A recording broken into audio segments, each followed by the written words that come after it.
আজকে আলোচনা করব দুটো কবিতা নিয়ে। প্রথমটা হলো কবি আল মাহমুদের বাতাসের ফেনা এবং দ্বিতীয় কবিতাটি শামসুর রহমানের একটি কবিতার জন্য। দুজন কবি বাংলাদেশের কবি এবং এই দুটি কবিতা কলকাতা বিশ্ববিদ্যালয়ের সিলেবাসে রয়েছে, কবিতা বিষয়ক স্পেশাল পেপারে, এবং আশা করছি অন্যান্য বিশ্ববিদ্যালয়ের সিলেবাসও সম্ভবত থাকতে পারে। তো বাতাসের ফেনা কবিতাটি নিয়ে প্রথমে আলোচনা করছি। রবীন্দ্র উত্তর আধুনিককালের কবিদের মধ্যে যিনি শব্দচয়নে, জীবনবোধে, শব্দালঙ্কারের নান্দনিকতায়, বর্ণনায় অসামান্য ধ্রুপদী, তিনি কবি আল মাহমুদ, যিনি দীর্ঘ সময় ধরে কবিতার খাতায় এঁকেছেন বাঙালিয়ানার এক চিরায়ত ছবি। বাংলা সাহিত্যের শ্রেষ্ঠ কবিদের দলে তার নাম স্বর্ণাক্ষরে লেখা থাকবে, এই কথা নিঃসন্দেহে বলা যায়। কালের কলসের পর তার সোনালী কাবিন কাব্যগ্রন্থটি একটি মাস্টারপিস হিসেবে সমাদৃত হয়েছে। এমনকি কবির একচোখা সমালোচক এবং নিন্দুকদের মাঝেও এই বইটা কিন্তু খুবই জনপ্রিয়। এই শক্তিশালী কবির কবিতার একটি গুরুত্বপূর্ণ দিক যদি প্রেম হয়, তবে তেমনই গুরুত্ব রাখে তার কবিতায় উচ্চারিত নানা দার্শনিক উপলব্ধির আলো। আমাদের আজকের আলোচনার বিষয় যে বাতাসের ফেনা, যেটা সোনালী কাবিন কাব্যগ্রন্থরই অন্তর্গত, এই কবিতাটিও কবির দার্শনিক চেতনায় ঋদ্ধ। কবির ক্ষণবাদী জীবন দর্শনের চেতনাই আলোচক কবিতায় প্রস্ফুটিত হয়েছে। আমাদের এই যে অস্তিত্ব, তার কোনো নিশ্চয়তা নেই। এই মুহূর্তে যে জিনিসের অস্তিত্ব রয়েছে, পর মুহূর্তেই তা নাও থাকতে পারে। এই দৃষ্টিতে তিনি লিখলেন বাতাসের ফেনা কবিতাটি। ফেনা বা বুদবুদ নিজেই ক্ষণস্থায়ী, অস্থায়ী, খানিকক্ষণ পরেই উবে যায়। তেমনি তিনি কবিতায় লিখছেন, কিছুই থাকে না দেখো পত্র পুষ্প গ্রামের বৃদ্ধেরা, নদীর নাচের ভঙ্গি, পিতলের ঘড়া আর হুকোর আগুন, উঠতি মেয়ের ঝাঁক একে একে কমে আসে ইলিশের মৌসুমের মতো, হাওয়ায় হলুদ পাতা বৃষ্টিহীন মাটিতে প্রান্তরে শব্দ করে ঝরে যায়, ভিনদেশি হাঁসেরাও যায়, তাদের শরীর যেন অর্বুদ বুদবুদ, আকাশের নীল কটোরায়। অর্থাৎ পাতা ফুল বৃদ্ধ সকলেই ঝরে যায়, নদীর নাচের ভঙ্গিও এক থাকে না, অর্থাৎ নদীর পাড় ভাঙে গড়ে, কোনো স্থানে চর ভাঙে, কোথাও বা গড়ে। ইলিশের মরশুম যেমন বর্ষায় সেরকম উঠতি মেয়েরাও থাকে না, মানে বর্ষার মরশুম শেষ হলে যেমন ইলিশেরও মরশুম শেষ হয়ে যায়, এবং উঠতি মেয়েরা যারা যৌবন বা যুবতী মেয়ে, তারাও কিন্তু সেই যৌবন বা যুবতী অবস্থা ক্ষণস্থায়ী, অথবা তাদের দেখার দৃষ্টি বদলে যায়। মানে উঠতি মেয়েদের আমরা যে নজরে দেখছি, সেই দেখার দৃষ্টিতে কিন্তু আমাদের বদলে যাচ্ছে, এবং তাদের ওই উঠতি বয়স সেটাও কিন্তু ক্ষণস্থায়ী, সেটাও কিন্তু সময়ের সাথে সাথে যৌবন থেকে তারাও বার্ধক্যের দিকে এগিয়ে যাচ্ছে, বা মানে যৌবনের অবস্থাটা পেরিয়ে যাচ্ছে তারা। প্রতীকবাদের আশ্রয় নিয়ে কবি বলেন, পিতলের ঘড়া অর্থাৎ নারীর সৌন্দর্য এবং হুকোর আগুন অর্থাৎ পুরুষের যৌবনও একই থাকে না। হলুদ বিবর্ণ পাতার মতো জীবনও এমন বিবর্ণ হয়ে পড়ে যে ঝরে যাওয়াটা হয়ে পড়ে অত্যন্ত নিষ্করুণ আর্তনাদের মতো। পরিযায়ী পাখিরাও নীল আকাশে বিরাট মহাশূন্যে উড়তে উড়তে ছোট বুদবুদের মতো মিলিয়ে যায়। আমরাও যেন এই পরিযায়ী পাখিদের মতোই, অর্থাৎ এই জগতে আমরা বেড়াতে এসেছি, নির্দিষ্ট সময় পেরিয়ে গেলে আমরাও বুদবুদের মতোই মিলিয়ে যাব, এবং সেই নির্দিষ্ট সময়টা কারোর ক্ষেত্রে কিছুটা বেশি, কারোর ক্ষেত্রে কিছুটা কম।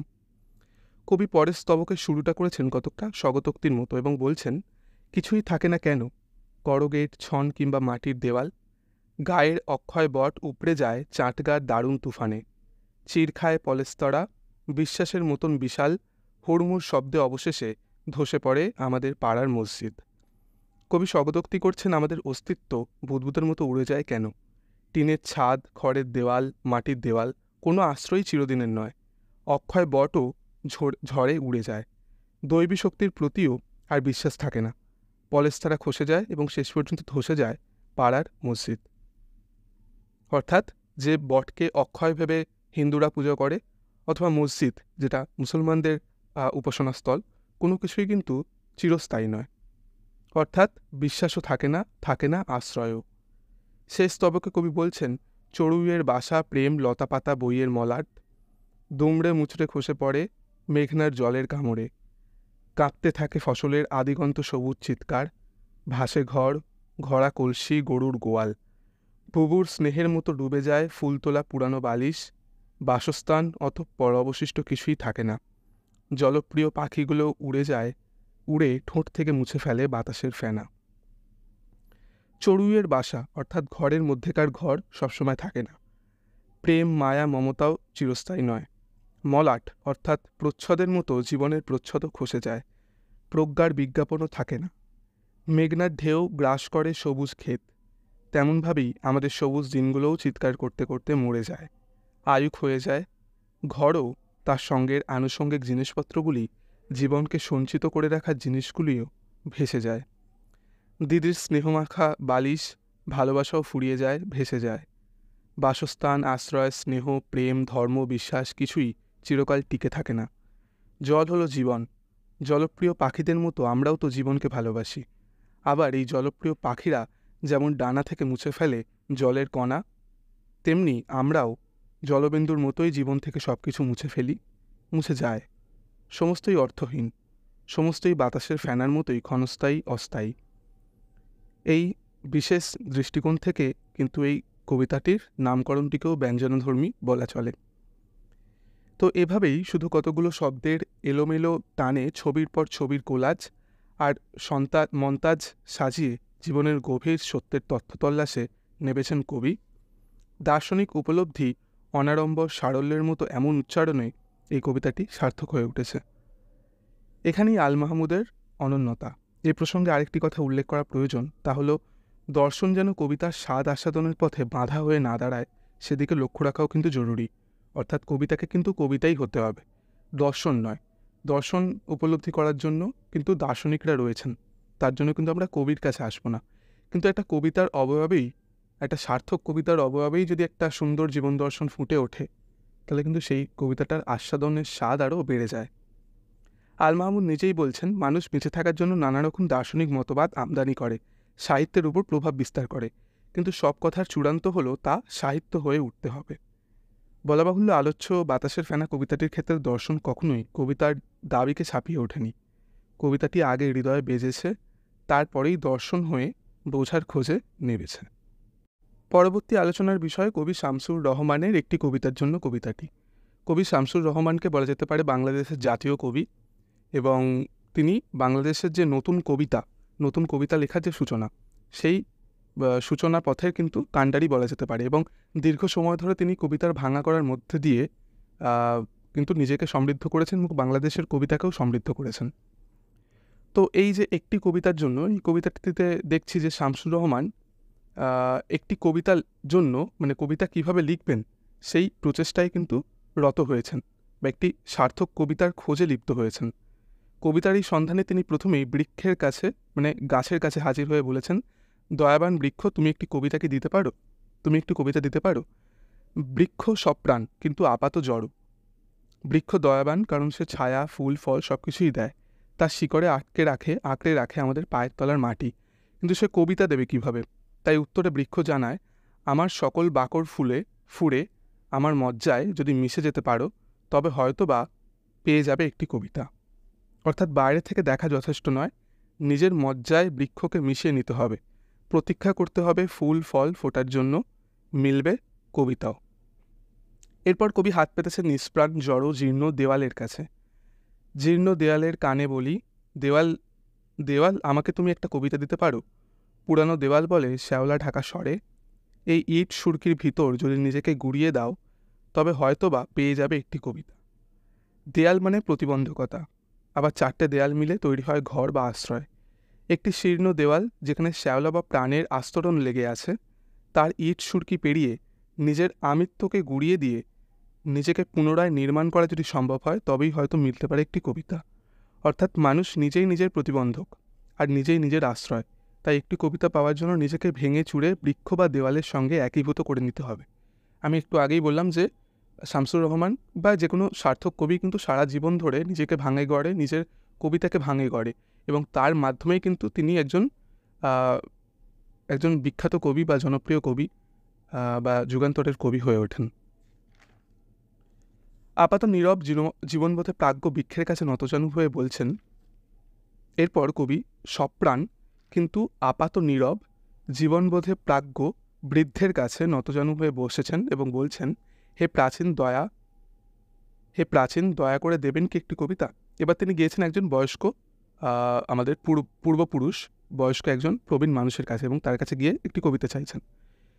এরপর স্তব্ধতার পর্দা ছিঁড়ে বেজে উঠছে সেই প্রাজ্ঞের কণ্ঠস্বর, যদি আমার মুখের রেখা বলি, তুলে নিতে পারো নিজের মুখাবয়বে, তবে হয়তোবা পেয়ে যাবে একটি কবিতা। অর্থাৎ বৃদ্ধের মুখে বয়সের ভারে অভিজ্ঞতার সঞ্চয়ে যে রেখাগুলি ফুটে উঠেছে, সেই রেখাবলি নিজের মজ্জায় মেশাতে হবে, নিজেকেও অর্জন করতে হবে সেই অভিজ্ঞতা সমূহ।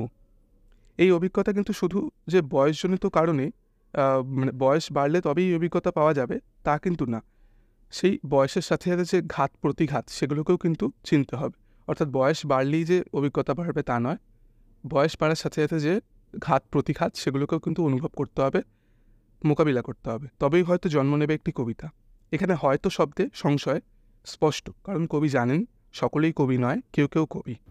শেষ স্তবকে কবি বলছেন, কেবল কয়েক ছত্র কবিতার জন্য এই বৃক্ষ জরাজীর্ণ দেওয়াল এবং বৃদ্ধের সম্মুখে নতজানু আমি থাকবো কতকাল, বলো কতকাল। সুতরাং এই কবিতার শেষ চরণটি লেখা পর্যন্ত কবি স্বীকার করে নিয়েছেন এখনও তার কবিতার খোঁজ সম্পূর্ণ হয়নি, কিন্তু তিনি চেষ্টা করে চলেছেন, শ্রমে অভিজ্ঞতায় নিজেকে ঋদ্ধ করে চলেছেন। বৃক্ষ, দেওয়াল, বৃদ্ধ এই তিনজনের কাছেই তিনি নতজানু হয়ে বসে আছেন। এই তিনজনকে যদি প্রকৃতই তিনি একীভূত করতে পারেন তবেই তিনি সন্ধান পাবেন কবিতার। অর্থাৎ তিনি আসলে কবিতার কাছেই নতজানু হয়ে বসে আছেন। এভাবেই শামসুর রহমান তার একটি কবিতার জন্য কবিতায় স্বীয় কাব্যদর্শকে পাঠকের কাছে তুলে ধরেছেন। প্রকৃত কবিতা লেখার জন্য তিনি যেভাবে ধৈর্যশীল, পরিশ্রমী, নিজেকে ভেঙে চুরে নির্মাণ করার এবং অভিজ্ঞতা সঞ্চয় করার পরামর্শ দিয়েছেন, সেই পথেই একটি কবিতার জন্য কবিতাটির নামকরণও সার্থক এবং ব্যঞ্জনাবহ হয়ে উঠেছে। এ প্রসঙ্গে বলার যে কিভাবে শামসুর রহমান কবিতা লিখতেন সেই বিষয়ে তিনি নিজেই বলেছেন, আমিও তোমার মতো বলে একটি রচনা, সেখানে তিনি মধুসূদন দত্তকে শ্রদ্ধা জানিয়ে লিখছেন, যথার্থ একটি শব্দ খোঁজার জন্য, একটি ছন্দমিল দেওয়ার জন্য মধুসূদন যে নিরলস সাধনা করেছিলেন তা তার মধ্যেও সঞ্চারিত। কবিকে কঠোর পরিশ্রমী ও ধৈর্যশীল হতে হবে, শামসুর রহমান কথা বারবার বলেছেন। জীবনের উত্থান পতন, শোক দুঃখ, আনন্দ সব মিলিয়ে লেখকের চলা এবং বেঁচে থাকা। প্রেরণা এবং প্রতিভা দুই তিনি মানেন। সৃজনশীলতাই তার কাছে প্রতিভা, আর প্রেরণা শব্দটি তিনি চলন্তিকা অভিধান মেনে গ্রহণ করেন, অর্থাৎ যার অর্থ নিয়োগ, প্রবৃত্তি, শক্তি, উদ্দীপনা ইত্যাদি। তার ব্যাখ্যায় প্রেরণা এক ধরনের প্রস্তুতি। এখানেই আসে পরিশ্রম, অধ্যয়ন, অভিজ্ঞতা এবং ধৈর্যের কথা। গাছ যেমনভাবে দীর্ঘ অপেক্ষা ও প্রস্তুতির পর ফুল ফোটায়, লেখককে তার অনুসরণ করতে তিনি বলেন। কলম হাতে নিলেই লেখা যায় না, তিনি জানেন। দৈব আবেশে কবিতা লেখা যায় না, এজন্য দরকার শ্রম, অভিজ্ঞতা এবং অনুভূতি। তবু চেষ্টা সত্ত্বেও বিফলতা আসে, মলমাস আসে, যেখানে তার অনুরোধ, নিজেকে প্রস্তুত রাখতে হবে নানাভাবে, তৈরি রাখতে হবে ক্ষেত্র, যাতে সেটি ফসল সম্ভারে সজ্জিত হয়ে উঠতে পারে হঠাৎ একদিন। সুতরাং অনেকটা অভিজ্ঞতা সঞ্চিত হবার পরেই কিন্তু কবিতার কাছে যাওয়া যায়, কবিতা লেখা যায়, এবং তার জন্য নিজেকে নিরলস পরিশ্রম এবং প্রস্তুতি কিন্তু রাখতে হবে।